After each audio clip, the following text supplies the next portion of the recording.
안녕하세요. 성경 몰입학교입니다. 에베소서 1장 13절 말씀을 같이 나누겠습니다. 오늘은 이제 아버지라고 표현된 그 계획, 아버지라고 해서 나온 그 계획들, 그리고 아들이라고 해서 나오는 계획, 완성, 계획한 것을 순응하는 순종의 사건들이 일어났죠. 그죠? 육신을 입고 오고 낮아지심과 높아지심, 그러면 끝난 거죠. 그죠? 그러니까 여러분도 낮아지심과 높아지심이라는 거를 꼭 가지고 있으면 좋겠어요. 아, 예수를, 그리스도를 요약하는 게 뭐다? 낮아지심과 높아지심이다.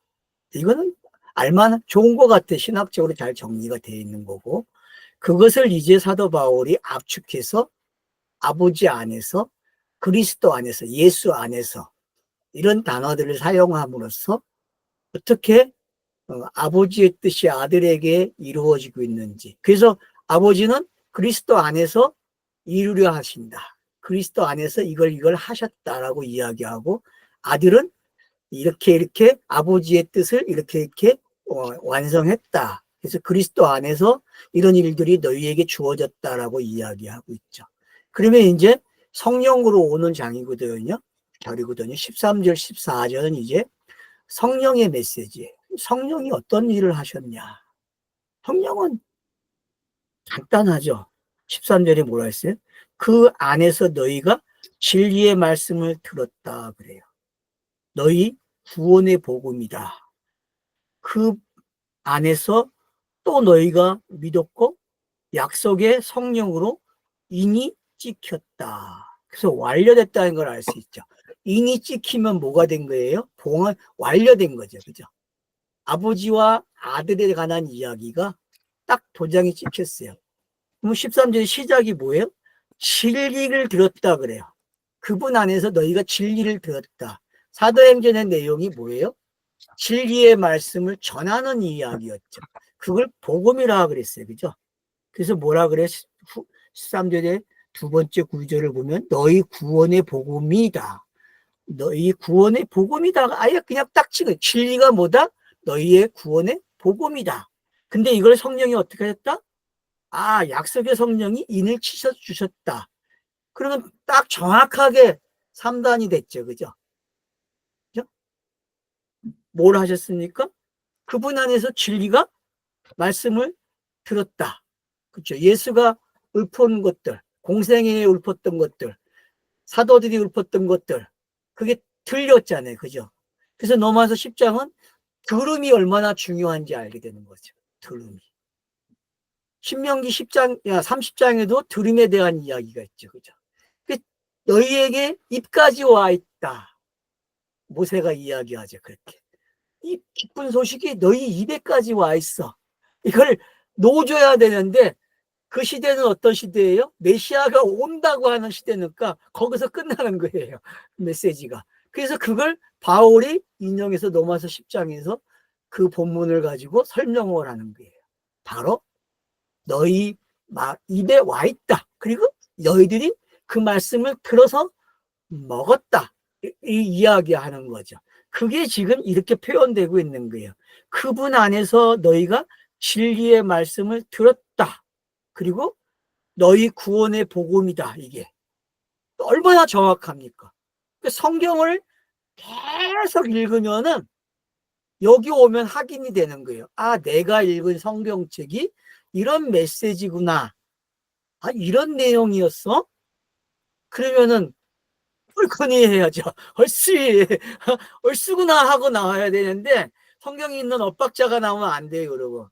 진짜 이 에베소서 1장을 읽으면서 엇박자 나오면 안 돼요. 얼쑤가 나와야 되니까요.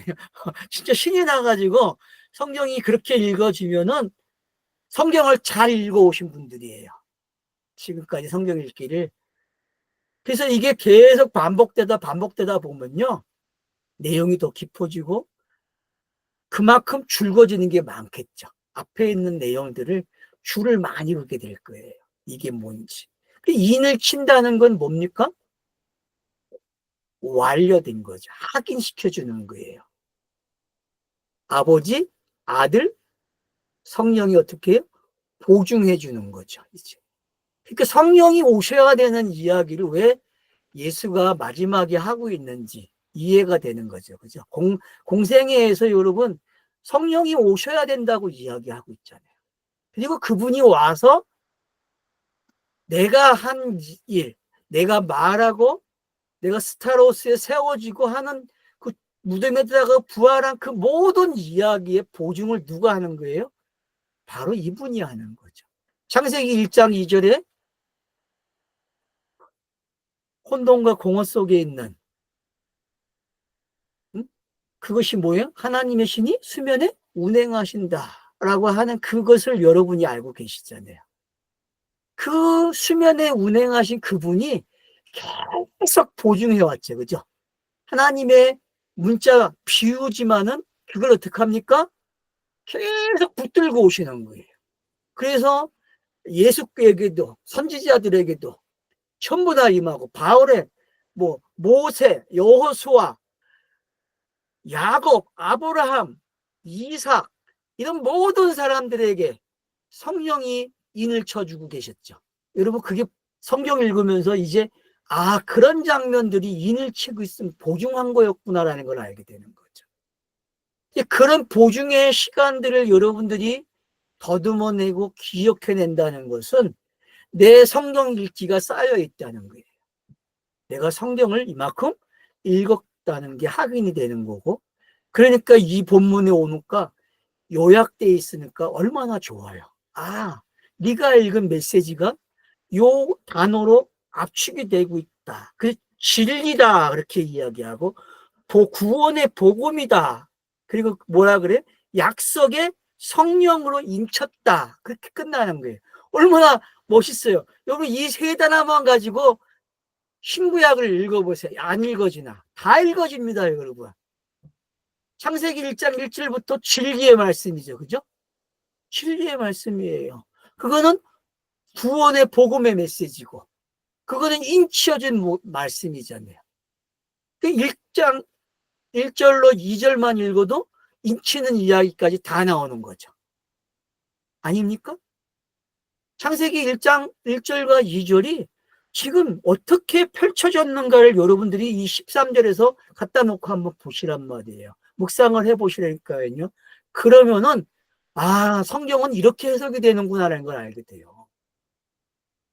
성경이 성경을 해석한다 그러는데 그 성경이 해석하는 것을 찾아가는 방법이 어떻게 될까요?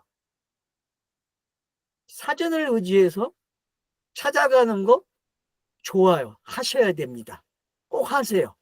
그러나 내가 성경을 읽어가지고 어떤 구절을 읽을 때마다 그 구절이 가르쳐주는 성경 구절이 있어요. 사건이 있고 이름이 있어요.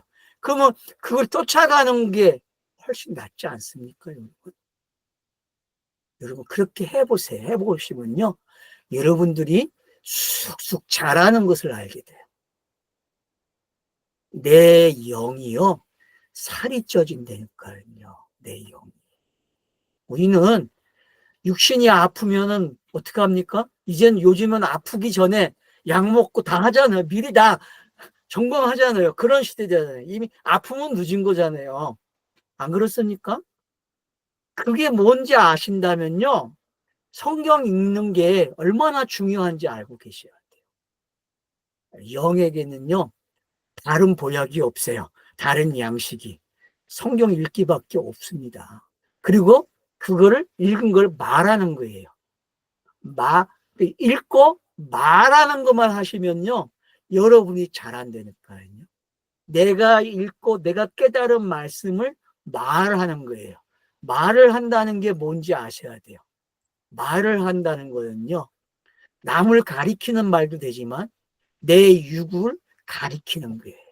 그래서 순응하게 만드는 거죠. 계속. 이 일을 바로 지금 이 13절이 보증해주고 있다니까요. 확실하게 인을 쳐주고 있어요. 그런가 하면 그분은 우리의 유산의 보증이시며, 맞죠? 보증이라니까. 인도 찍고 보증도 해주셨다니까요. 얼마나 재밌어요, 여러분. 그 창세기 1장 2절에 성령이 하나님의 신이 수면에 운행하신다고 하는 그 말씀이 여러분 그냥 이 13절, 14절로 해석이 돼야 돼요. 그냥. 이 역사가 크로노스 세계에 있었구나. 크로노스에 있었다니까요, 여러분. 그러면 사도행전에 임하는 성령하고 그 시대에 창세기 1장 2절에 등장하는 그 성령하고 이게 도대체 어떻게 읽어야 돼요, 여러분? 어떻게 이런 것들을.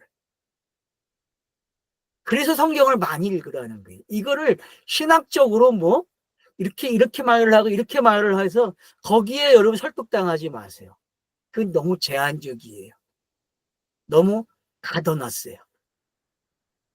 멀리 나가서도 위험하지만요. 성경을 읽는 분들은 위험할 게 없습니다. 왜요? 성경이요 넓혀주고 좁혀주고 다 합니다. 그렇기 때문에 성경을 읽으라는 거예요. 성경만 읽으세요. 그러면은 그분은 우리의 유산의 보증이시다라고 이야기한다니까요. 누구겠어요?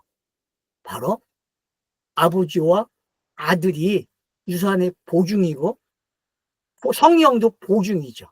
그래서 아버지, 아들, 성령으로부터 일어난 이 삼위일체의 사역, 이걸 알게 되면요 영을 알기 시작하는 거예요, 여러분. 영이 뭔지 알고 싶습니까? 아버지와 아들과 성령을 여러분들이 통틀어서 이해를 하셔야 돼요. 근데 예수가 그리스도가 되는 걸 알아야 저와 여러분이 아버지를 알게 되고 성령을 알게 돼요. 그러면 뭘 알게 됩니까? 완벽한 그 하나님을 알게 되는 거예요. 그 하나님을 알아가기 시작하는 거죠. 그래서 에베소서를 여러분들이 읽으실 때에 항상 읽었던 것들을 되새기면서 줄을 그어주면서 계속 읽으셔야 돼요.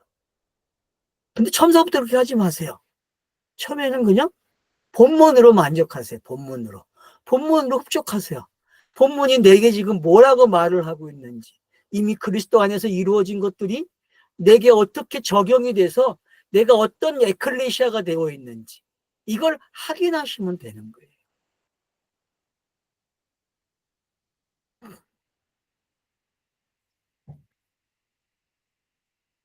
소유의 속전이 되게 하시고, 예, 소유의 속전. 그러니까 성령이 속전이라는 단어를 씀으로써 우리에게 뭘 가르쳐 줍니까? 구약의 제사제도가 왜 생겼는지를 설명해 주고 있는 거죠. 그래서 여섯째 날과 넷째 날에 만들어진 새와 육축이 뭔지만 알게 되면요, 우리가 속전이라는 걸 알게 돼요. 성전이 왜 필요하고 제사장이 왜 필요했는지, 제사제도가 왜 필요했는지. 그러면 여러분들이 이 속전이라는 단어를 가지고 성전에서 일어나고 있는 모든 내용을 다 추적할 수 있죠. 그러니 압축됐다고 말하는 거예요, 제가요. 얼마나 압축되어 있는 단어입니까, 이 단어가. 속전이 일어나야 되거든요.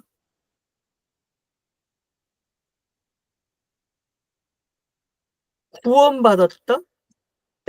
앞서서 일어난 일이 뭡니까? 속전이잖아요. 구원받았다. 복음이다. 구원이라는 단어에 앞선 단어는 속전이거든요.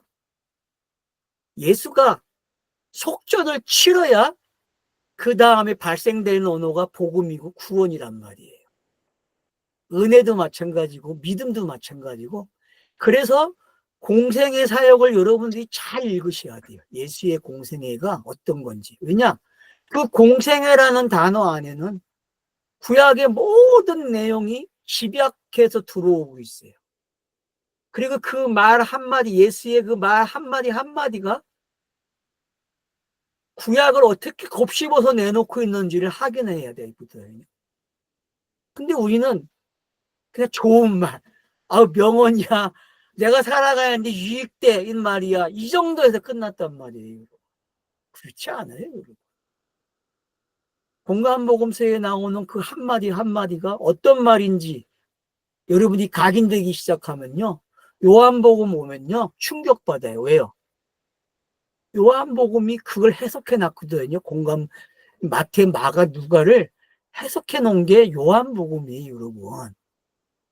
그 요한복음의 말을 압축시켜서 지금 에베소서가 기록하고 있는 거예요.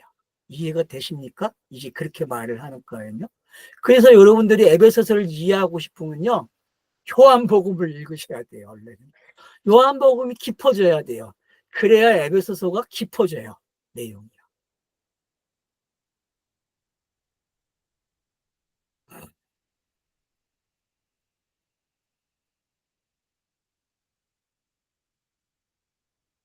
그래서 속전이 되게 하시고 그분의 영광을 찬양하게 합니다. 그래서 그 아버지의 계획 속에 왜 속전이 있는지,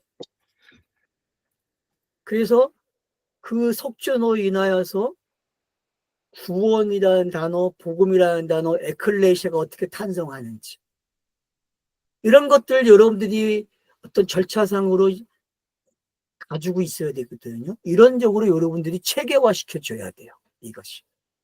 그러면 에베소서에서 말해주고 있는 아버지와 아들과 성령이라고 하는 요 단계를, 이 차서들을 알게 되면요, 성경이 있는 게 되게 쉬워지는 거예요. 아, 지금은 이런 부분이네. 아, 여기는 지금 아버지의 계획이 앞으로 어떻게 펼쳐질지를 나열해 주고 있구나. 그래서 메시아가 온다고 그러는구나, 계속. 그리고 그것이 어긋나고 그거의 율법에 불순종하게 되면 속전을 치르는 이야기들. 율법이 등장하고 속전이 등장한다. 속죄가 번제가 등장한다. 제사가 등장한다. 율법이 있음으로써. 그러면 이 율법이 하는 일과 이 율법이 뭘 요구하는지를 알게 되면은, 아, 이런 방식으로 성경이 완료돼야 되는구나. 그래서 율법의 요구대로 아들이 와야 되고, 그래서 육신을 입고 와야 되고, 그래서 그리스도를 담고 와야 돼요. 그래야만 속죄 양이 되는 거예요. 그래서 죄 없는, 이 땅에서 누룩이 없는 순수한 그 제물이 되는 게 뭔지를 알게 되는 거죠. 근데 우리는 그런 부분들에 대해서 잘 이해하려고 하지 않아요. 그래서 여러분들이 정말 그런 것들을 완벽하게 이해하고 싶으면요, 이제 히브리서로 가셔야 돼요. 그러면은 대제사장을 통해서, 멜기세덱 반차를 통해서 그게 어떻게 설명이 되고 있는지를 보시게 되면은 아버지의 뜻이 멜기세덱 반차를 통해서 어떻게 완료되는지를 설명해 주고 있는 거거든요. 여기서는 그리스도 아니라고 이야기하지만 히브리서로 가면은 멜기세덱 반차를 쫓는 예수 그리스도가 어떤 분인지를 설명해 주는 거예요.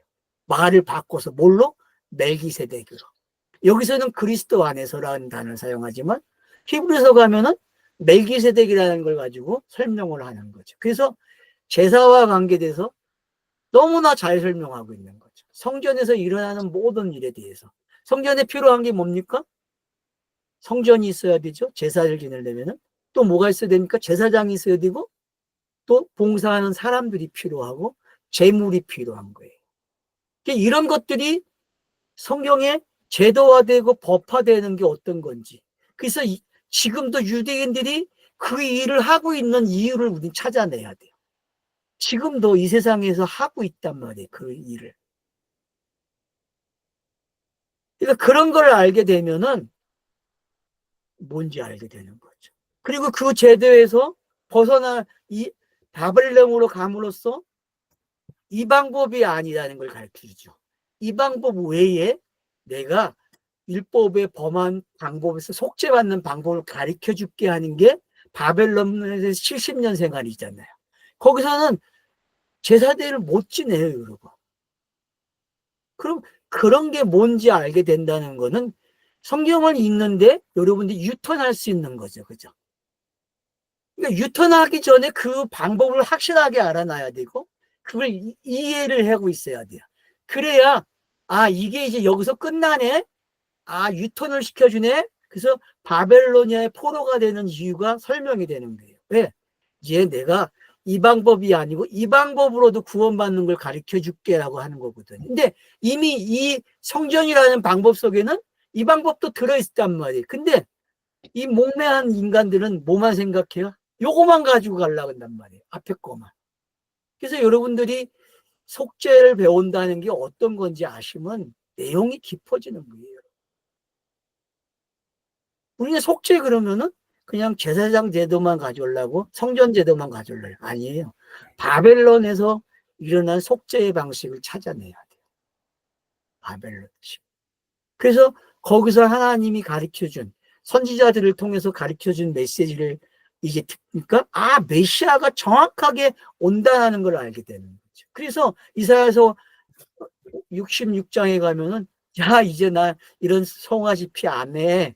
제사제대 가져오지 마. 이거 다 범죄야라고 가르쳐주죠. 그죠? 이게 다 범죄잖아. 너네들이 내게 저지른 범죄잖아. 이거 이제 그만해라. 다른 걸로 하자라고 유통시켜주는 내용이 바로 그런 내용이란 말이에요. 요한계시록으로 보세요, 여러분. 요한계시록에서 속전이 어떻게 나타납니까? 속전이 일어나니까 요한이 어떡합니까? 반모섬에 있다가 하늘보좌로 올라가죠. 그 하늘보좌에서 땅에 있는 것들을 다 어떻게 합니까? 삭제시켜버려요. 그래서 성전 이야기, 바벨론의 이야기, 예수 이야기를 어떻게 합니까? 다 삭제시켜버려요. 그리고 하늘보좌에서 이야기로 끝내버려요. 그럼 하늘보좌의 이야기가 뭡니까? 안에 있는 거죠. 모 안에. 영들의 세계 안에 있는 거잖아요. 그 하나님의 안에 있는 거. 에클레시아의 완벽한 모습이 바로 요한계시록에 설명이 되고 있는 거죠. 이런 관점들을 여러분들이 잘 가지고 계시게 되면은 성령이 왜 속전이라는 이야기하고 그래서 이제 그 다음에 나오는 걸 보세요. 그분의 영광을 찬양하려 함이니이다. 자, 그럼 놓치지 말아야 할 단어가 있었어요. 시작과 끝에 항상 뭐가 있었다? 찬송이라는 말이 있었어요. 찬양.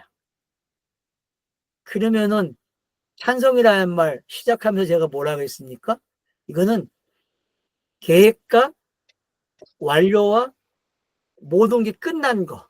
그래서 삼위의 사역이 어떻게 했어요? 완료된 걸 뭐라 그래요? 찬양이라 그래요.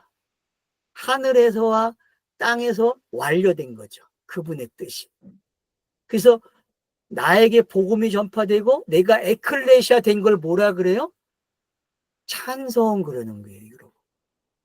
그러니까 내가 찬송이 돼야 되는 거지 뭐 말로 찬송하는 게 아니에요, 여러분. 알겠습니까? 내가 그냥 찬송이라니까요, 내가. 그래서 그냥 어떤 분들은 이제 그런 세계까지 갈 것 같아요. 그냥 찬송하는 그런 그 소리에 메아리 치고 있는 그런 게 아마 시작되지 않을까? 그런 세계가 아마 중요한 것 같습니다. 그래서 13절, 14절을 통해서 우리가 알아야 할 게 뭐냐면 3절에서 12절까지에 있는 내용을 어떻게 압축했는지 볼 수 있어요. 그리고 3절에서 6절까지가 어떤 거고 또 7절에서부터 12절까지가 어떤 건지 알게 된다면은 충분히 나눠놓은 것도 쉽게 나눠놨죠. 그죠? 여러분. 그래서 이 3절로 6절, 그리고 7절로 12절, 그리고 13절에서 14절. 이렇게 3등분으로 찬송에 관한 이야기를 해놓은 거예요. 어떤 찬송이요? 성경을 어떻게 읽어야 되는지. 그 찬송은요, 성경을 바르게 읽는 거예요. 어떻게?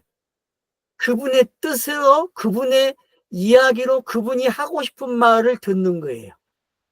그러니까 성경은 내가 읽는다는 게 아니라 그분이 내게 내가 이렇게 했다, 내가 이렇게 했어, 이렇게 했어, 이렇게 했다고 가르쳐 주면 그대로 그냥 네, 네 하는 거예요. 아멘. 그냥 아멘만 하면 되는 게 성경 읽기예요, 여러분. 근데 우리는 자꾸 생각이 들어가고, 이상하다, 이런 생각이 들어요. 성경 읽기는요, 그냥 이 에베소서에 나온 대로 배워지고 있다는 거예요. 창세기 1장부터요, 요한계시록 22장까지 이렇게 구성이 되어 있어요. 이런 방식으로. 그래서 딱 신약을 오게 되면은 이미 막 달라지기 시작해요. 그리고 그 달라진 그 세계를 들어가는 게 어떤 건지 알게 되고, 본인이 에클레시아라는 게 어떤 건지 알게 되는 거죠. 그래서 교회라는 말, 쉬운 말이 아니에요, 여러분. 이 땅의 말로 이해할 수 있는 말이 아니니까요, 교회는요. 신비로운 곳입니다, 교회는요. 그래서 제가 성경을 읽자고 그러는 거예요. 신비로운 거요. 성경으로만 해독이 됩니다. 성경으로만 알아져야 돼요. 그 이상으로 알기 시작하면요, 땅에서는 위험해집니다. 예, 항상 긴장하시면서 찬양하십시오. 감사합니다.